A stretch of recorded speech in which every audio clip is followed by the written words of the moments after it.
yönetime ne kadar rıza gösteriyorsa o devletin gücü o kadardır. Neymiş? Demek devletlerin gücü sadece top, tüfekte, işte savaş araç ve gereçleriyle ölçülmüyormuş. Bundan daha büyük güç halkın rızasıymış. İran'da rejim bir türlü bu gerçeği anlamadı. O halktan, oradaki halklardan ve inançlardan, kadınlardan rıza alma yerine İran'ın o zengin kaynaklarını topa, tüfeğe, savunmaya ve uçaklara ayırdı. Kadınların her türlü özgürlüğünü yasakladı. Ekonomiyi yönetemedi. Dünyanın en zengin ülkelerinden birisinin içerisinde olduğu ekonomik hal değil. Onu belirteyim. Kimliklere ve inançlara da özgürlük tanımadı. Neredeyse kimliğine sahip çıkanların tamamını bastırdı. Her gün onlarca, belki işte birkaç tane Kürdü ve muhalifi o kentlerin ortasına kurulan idam sepalarında idam etti. İran halkıyla ilişkisinde zulüm ekti, şimdi öfke biçiyor. İkinci bir gerçek daha var. Buna aslında defalarca tanıklık ettik ama bu sefer tam herkesin bilinci biraz berraklaştı. Dış müdahalelerle bir ülkede rejimi değiştirmek o ülkeye huzur, demokrasi ve mutluluk getirmiyor. Bu savaşta çıkaracağımız çok önemli iki başlık budur. Bir ülkeye demokrasi ve refah gelmesinin bir yolu var. Evet, nedir? O ülkenin kendi dinamikleriyle, kendi itiraz edenleriyle birlikte bir ülkedeki demokrasi, rejimin demokratikleşmesi ancak öyle sağlanabilir. Değerli arkadaşlar, savaş büyüdükçe sınırlar değil, acılar genişliyor. Küresel ve bölgesel güçler tepişirken oradaki halklar ve emekçiler, ezilenler maalesef bedel ödüyor. Dış müdahaleler artık bir biçimiyle son bulmalı. İnkarcı rejimler de değişmeli. Yani sadece dış müdahalelere karşı değiliz. Bu inkarcı, idamcı, halkları ve inançları yok sayan rejimlerin değişmesinden de yanayız. İşte sizlerin huzurunuzda bu İran meselesine nasıl yaklaştığımızı bir kez daha açık berrak bir şekilde ortaya koyduk. Ama Kürtlerin ve Kürt örgütlerinin, partimizin bu yaklaşımı bilinmesine rağmen, ilk saatlerde bu açıklamaları defalarca yapmamıza rağmen ısrarla Kürtlere akıl vermeye çalışanlar da var. Çünkü Kürtleri söz kurabilen, strateji geliştirebilen, siyaset yapabilen, en önemlisi kendi geleceği hakkında karar verebilen bir halk olarak görmüyorlar bu akıl verenler. Bakın, dünyanın neresinde bir mermi patlasa gözleri Kürtleri arayan Viledalı analistler bir anda yine ekrana çıktı. Bir anda andıç gibi açıklamalar yapıyorlar. Nasıl yetenekli insanlar bir bilseniz, keşke söylediklerinin %1'inin de bir karşılığı, bir gerçekliği olsaydı da haklarını verseydik. Sizin huzurlarınızda bir vurgu özellikle yapmak istiyorum. Kendini Kürtlerin hamisi sanan siyasetçiler, Kürtlere akıl vermeyi meslek edinmiş o Viledalı analistler artık Kürtler hakkında şu cümleleri kurmaktan vazgeçsin. Ne diyorlar? Kürtler artık dış güçlerin kendilerine bir faydası olmadığını anlamalıymış. Bilmiyormuşuz bugüne kadar. Onlar olmasaydı sağ olsunlar, bunu bilmeyecektik. Kürtler kart olarak kullanılmaya izin vermemeliymiş. Bu boş hamaset ile gerçeği perdelemeyi artık bu arkadaşlar bıraksınlar. Kürtlere akıl vermekten vazgeçsinler. Kürtler nerede nasıl davranacağını, nasıl tutum alacağını, nerede elini uzatacağını, nerede kendisini savunacağını çok iyi bilen bir halktır.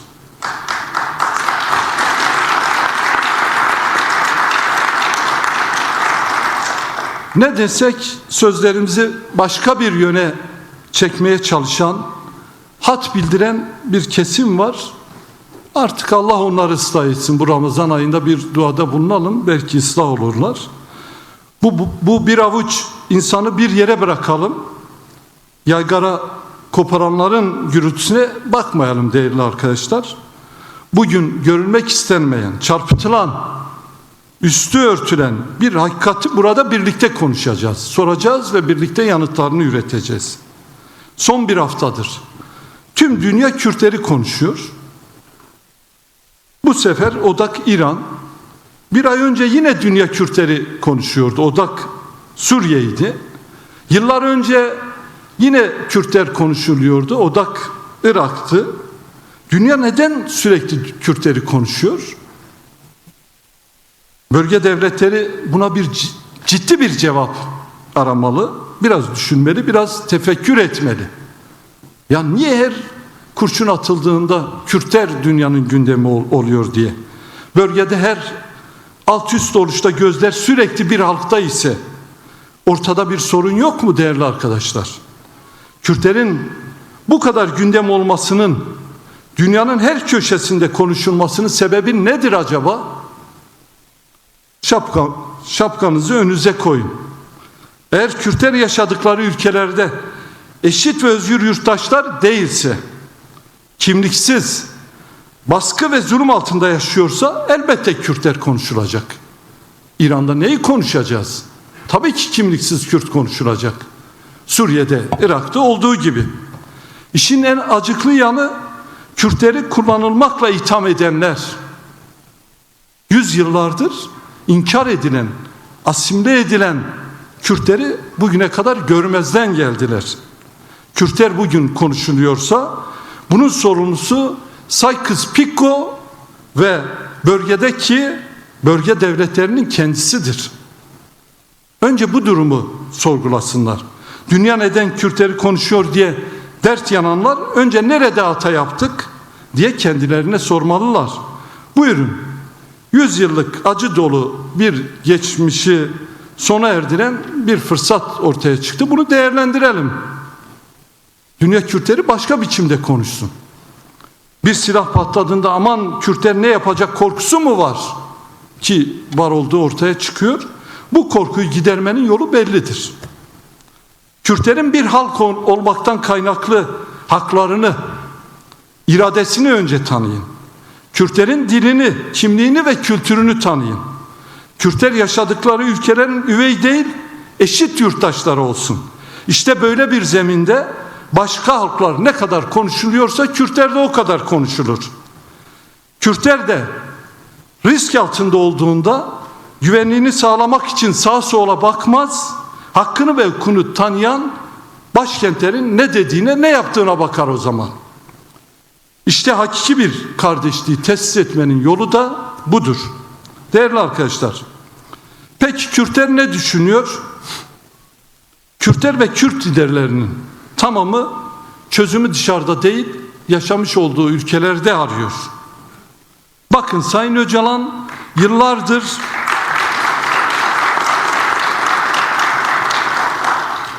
Öcalan yıllardır bölge topraklarında çözümü aramıyor mu? Arıyor. İran'ı yıllardır demokrasiye davet etti mi? Evet etti. Biz kendisiyle bir heyet halinde görüştüğümüzde İran'daki operasyonun geleceğini önceden tahmin etti ve İran'ın bu operasyonları önleyebilmesi için Kürtleri, oradaki farklı etnik ve inanç gruplarını tanıması, kadın haklarını tanıması gerektiğini söyledi. Bölgesel bir savaşın bize de bölgesel bir savaşın parçası olmayın. Ama haksızlık ve hukuksuzluk karşısında da Kürtler birlik olsun, ortak mücadele etsin dedi. Yine Sayın Mesut Barzani ve Neçirvan Barzani'nin son İran müdahalesindeki açıklamalarına da hep birlikte şahitlik ettik. Ne diyorlar Barzaniler?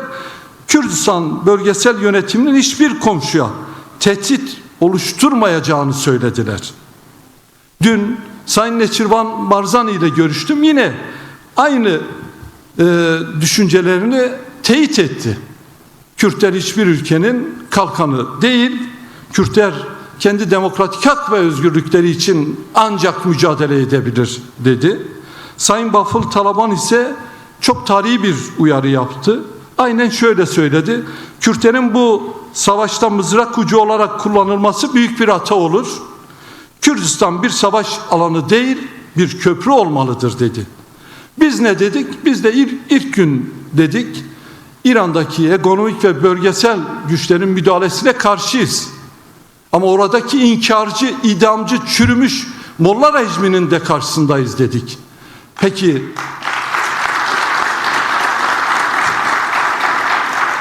bir şey daha söyledik. Ne dedik? İran'da direnen kadınların yanındayız dedik. Direnen Kürtlerin, Beluşların, Azerilerin, rejimden rahatsız olan Farsların yanındayız. Onların mücadelelerini destekliyoruz dedik. Kürtlerin ve liderlerinin mesajı net ve çok onurlu bir duruş içerisindedirler. Fırsattan istifade etmeye çalışmıyorlar. Kürtleri tehdit olarak görmeyin diyoruz. Bakın bu açıklamaları siz de gördünüz.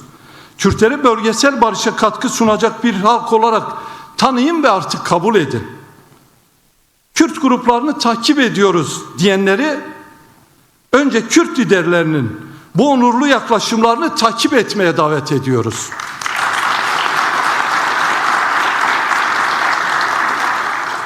Şunu net olarak söylüyorum: ne İran'ın, ne İsrail'in, ne Amerika'nın Federe Kürdistan topraklarını ve İran Kürt kentlerini kendi savaş sahasına çevirmeye hakkı yoktur.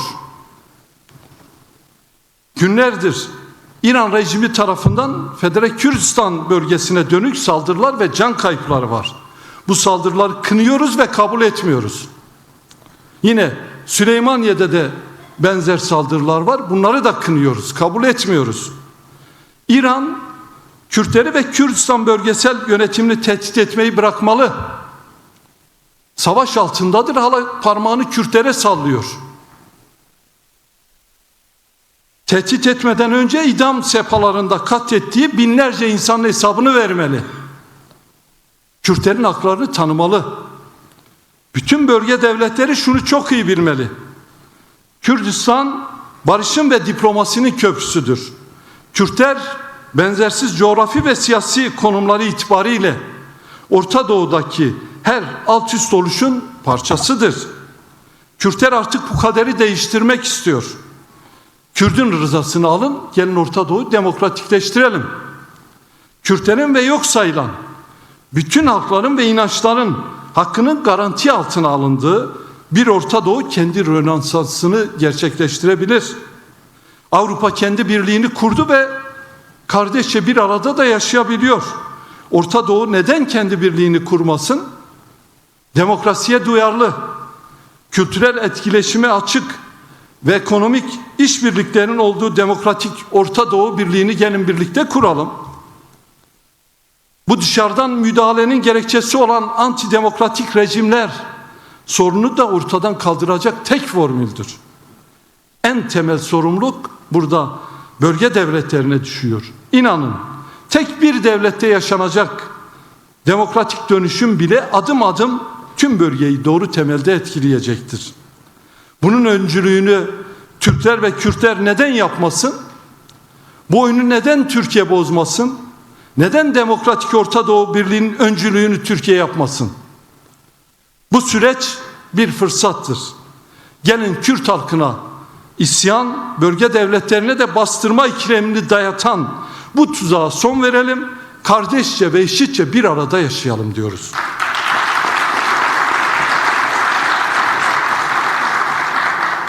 Değerli arkadaşlar, çok açık söylüyorum: her türlü dış müdahaleye karşıyız. Ama bölge ülkeleri de dış müdahalelerin önüne geçmek için önce kendi ülkelerindeki huzuru, demokrasiyi ve barışı sağlaması gerekiyor. İranlar yarım asır Şah zulmünü gördü. Ardından yarım asırdır da Molla rejiminin zulmü altında yaşıyor. Kadının adı yok, Kürdün adı yok, hukuk yok. En normal bir muhalefet bile idamla yargılanıyor ve idamla sonuçlanıyor. İran rejimi 47 yıldır Kürtleri, Beluçları, Azerileri ve kendisine boyun eğmeyen Farsları ezerken küresel güçler petrol ve egomanya hesapları yapıp 3 maymunu oynuyordu. Bugün mü İran'ın antidemokratik olduğunu, Kürtleri idam ettiğinin farkına vardılar? Dün İran kentlerinde idam sepalarında Kürtler sallanırken neredeydi o egoman güçler? Tabii onlar petrolle ilgileniyorlardı. Kendi çıkarlarıyla ilgileniyorlardı.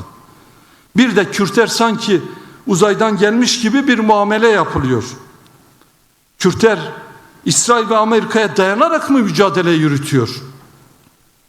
Bu Kürtlere haksızlıktır. İran'da 10 milyondan fazla Kürt yaşıyor. Bu mücadele dün başlamadı.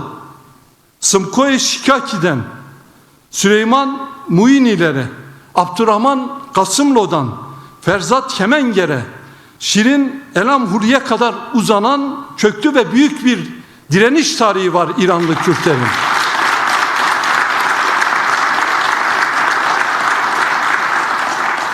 Sanki İsrail ve Amerika Birleşik Devletleri oraya müdahale edince Kürtler mücadeleye başlamış. Kürtler 100 yıldır mücadele ediyor ve kimseye güvenmiyor. Kendi öz gücüne, oradaki halkların demokratik birliğine inanarak mücadele ediyor. Bakın, Batlamayus 2000 yıl önce çizdiği atlasta o dağlara Kürt dağları, Kürdistan dağları adını verdiyse, Kürtlerin varlığını kim sorgulayabilir? Ne Molla rejimi ne şahlar ortada yokken o dağlarda, o coğrafyada Kürtler yaşıyordu ve yaşamaya devam edecek. Molla rejimleri gelir geçer, antidemokratik rejimler gelir geçer ama Kürtler o coğrafyada baki kalacak. Kürtlerin tek isteği şu, hep soruyorlar ya Kürtler ne istiyor, hep söylüyoruz. Bir türlü bir yerlere yazmıyorlar. Onun için bu sefer kısaltarak, öz, net 3-5 cümleyle Kürtlerin ne istediğini tekrar söylemek durumunda kaldık. Binlerce yıldır yaşadıkları topraklarda Kürtler kimliklerini koruyarak özgürce ve onurlu bir biçimde yaşamak istiyor. Bilal Dağlı analistlere tekrar ediyorum. Kürtler binlerce yıldır yaşadıkları topraklarda kimliklerini koruyarak özgürce ve onurlu bir biçimde yaşamak istiyor. Anlaşıldı değil mi arkadaşlar?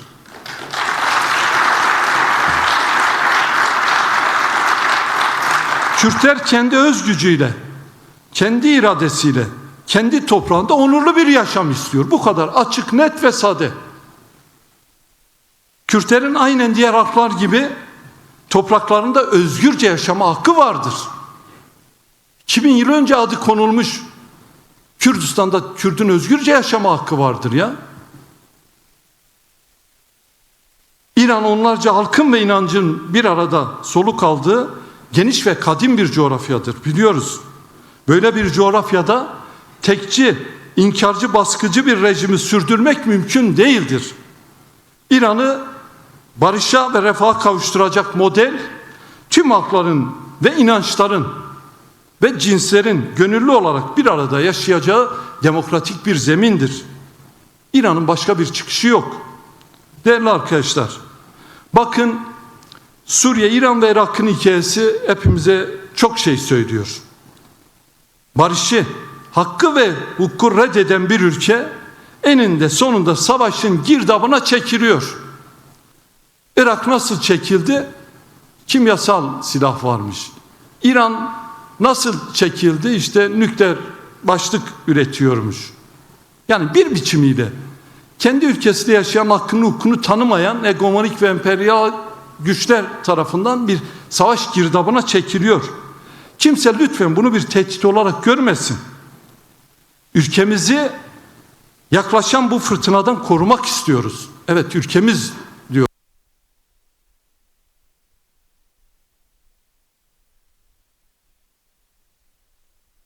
Korumak istiyoruz. Evet, ülkemiz diyorum.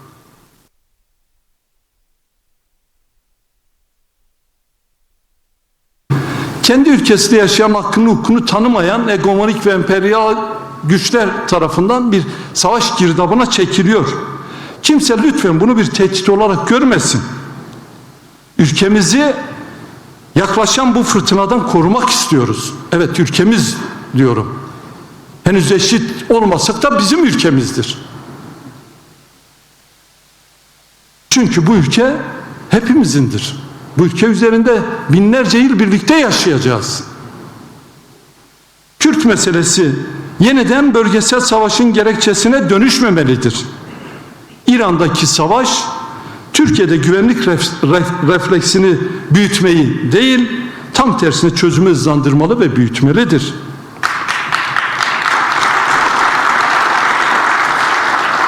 Türkiye'de Sayın Öcalan'ın başlattığı barış sürecinin kıymetini herkes çok iyi bilmelidir. Bakın, dört bir yanımız ateş çemberi. Bu ateş her geçen gün sınırlarımıza daha çok yaklaşıyor. Bir yıl aşkındır. Özellikle buralardan kendi düşüncelerimizi, uyarılarımızı yaptık. Aman gecikmeyelim. Aman elimizi çabuk tutalım. Bir kasırga almış başını, tüm bölgeyi kasıp kavuruyor dedik. Bugün adeta Sırat Köprüsü'ndeyiz. Bu tarihi kavşağı ve tarihi fırsatı oyalayarak, erteleyerek heba etme lüksümüz yok. Şimdiye kadar çok zaman kaybedildi. Ama dünya dengelerinin alt üst olduğu bu dönemde artık kaybedecek zamanımız kalmadı. Türkiye bölgesel türbülansa karşı stratejik bir istikrar merkezi olabilir. Tehlike büyük ama iktidar hala küçük hesaplar peşinde. Millet dünya neyi konuşuyor? Onlar kayımların süresini uzatmakla meşguller. Oysa tam da bu tür süreçlerde en büyük güvence hukuktur, adalettir. Yani bizde olmayandır. Bakın, iki örnek vereceğim. Mardin Büyükşehir Belediye'mize atanan kayımın görev süresi 2 ay daha uzatıldı. Ahmetler göreve sözü öylesine söylenmiş bir söz müdür bilemiyorum. Söylendi ama karşılığı yerine gelmedi. Ne Ahmetler ne devrimler görevine iade edildi. Kayım süresi hangi akılla, hangi hukukla uzatılıyor? Bunu anlamakta insan güçlük çekiyor. Artık buna bir son verin. Kayım atanan belediyelerdeki kayımları çekin, seçilmişler görevlerinin başına dönsün diyoruz.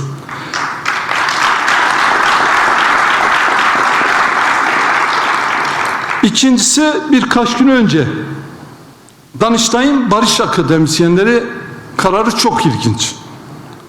Danıştay barış için imza atanlar suçlu demeye devam ediyor. Biz de diyoruz ki sizin bu yanlışta ısrarınız asıl suçtur. Barış akademisyenleri suçlu değil. Danıştay'ın AYM'nin ihlal kararlarını fiilen yok sayan ve barış akademisyenlerini yeniden hedef haline getiren bu kararını kınıyoruz. Bu kararından vazgeçmelidir. Barış talebi suç değildir. Önümüzdeki günlerde hazırlanacak yasal düzenlemeler barış akademisyenlerinin uğradığı haksızlığı da gidermeyi kapsamalıdır. Bu da sizin için bir fırsattır. Değerli arkadaşlar, yine bir gazeteci geçtiğimiz günlerde Adalet Bakanı'na AYM kararlarını sordu.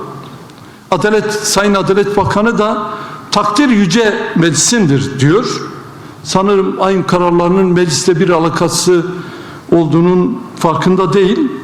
Takdirlik bir durum yok Sayın Bakan. Görev sizindir, meclisin değildir. AYM'in aldığı bir karar var. Meclisi bekleyecek bir şey yok. Bunu uygulayacak olan Adalet Bakanı'dır. Buyurun uygulayın. Uygulayın ki bu Nevroz'da Demirtaş Ahmet'te, Yüksekdağ İstanbul'da olsun, Kobani ve Gezi tutsaklar Nevroz alayında birlikte halaya dursunlar.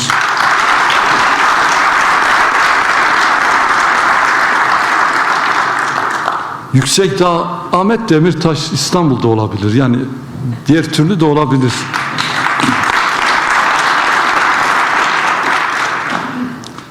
Yine garip bir davayla karşı karşıyayız. İşte Sayın İmamoğlu'nun yargılandığı davadaki duruşma dün başladı. Ona ilişkin düşüncelerimizi söylemiştik. 15 milyonluk bir kentin belediye başkanının tutuklu yargılanması doğru değil. İmamoğlu'nu tutuklu yargılayarak, kayımların görevini uzatarak, barış akademisyenlerine zulmederek, ahim kararlarını uygulamayarak nasıl birliğimizi sağlayacağız? Nasıl demokrasiyi getireceğiz? Gün sandık ve oy hesabı yapma günü değil. İktidara da muhalefete de söylüyorum. Artık bu tehlikeyi görün. Bu topraklar bizim. Bu toprakların bereketi barıştadır ve birliktedir. Değerli arkadaşlar, İran Savaşı sadece bir dış politika meselesi değil. Hürmüz Boğazı'nın kapanması Türkiye gibi kırılgan ekonomileri de çok yakından ilgilendiriyor ve derin krizlere yol açıyor. Bakın petrolün varil fiyatı sadece 11 günde 70 dolardan 90 dolarlara aşan bir noktaya çıktı.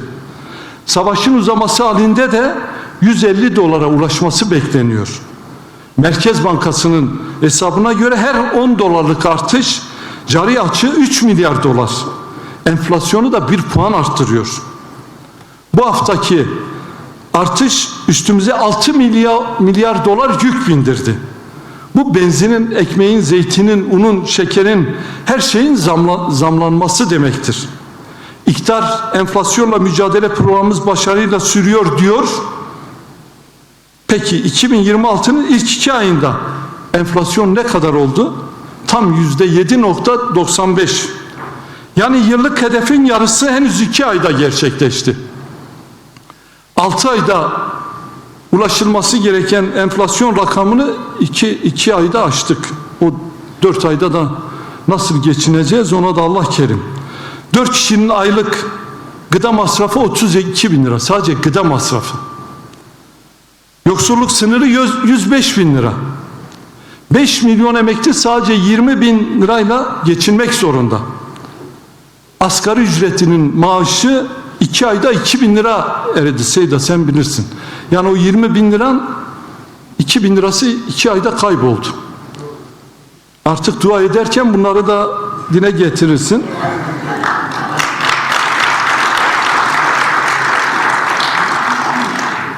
Emeklerin bayram ikramiyesine ne diyorlar? Kaynak yok diyorlar. Oysa sadece Ocak ayında faizlere 465 milyar lira para ödenmiş. Yani bu parayla her emekliye 27 bin lira verebilirdik. Ama faize gitti. Sorun demek kaynak değilmiş, tercih meselesiymiş. Onların tercihi emekliler, emekçiler değil.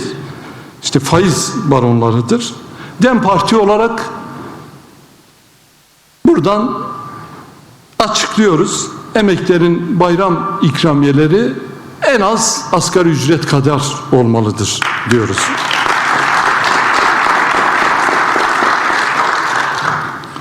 Bu ülkenin emekleri, emekçileri, işsiz bırakılan milyonları sadaka değil, insan onuruna yaraşır bir yaşam istiyor. Bunu sağlamak da devletin, iktidarın görevidir. Değerli arkadaşlar, evet önümüzdeki hafta çok önemli bir haftaya gireceğiz. Nevroz haftası. Dün eş başkanımız İstanbul'daydı. Ben de Ahmet'teydim. Nevroz deklarasyonumuzu açıkladık. Bu yıl Nevroz'u 52 merkezde 102 ayrı noktada kutlayacağız. Sur'da, Kadife Kale'de, Karakoçan'da, Beyazıt'ta kadınların öncülüğünde start vereceğiz.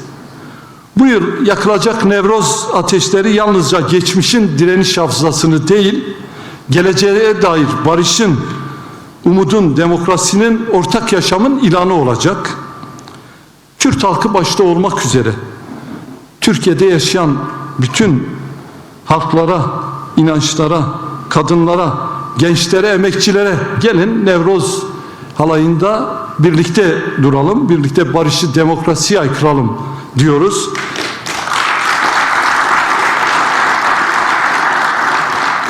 Bu yılki Nevroz çok önemlidir.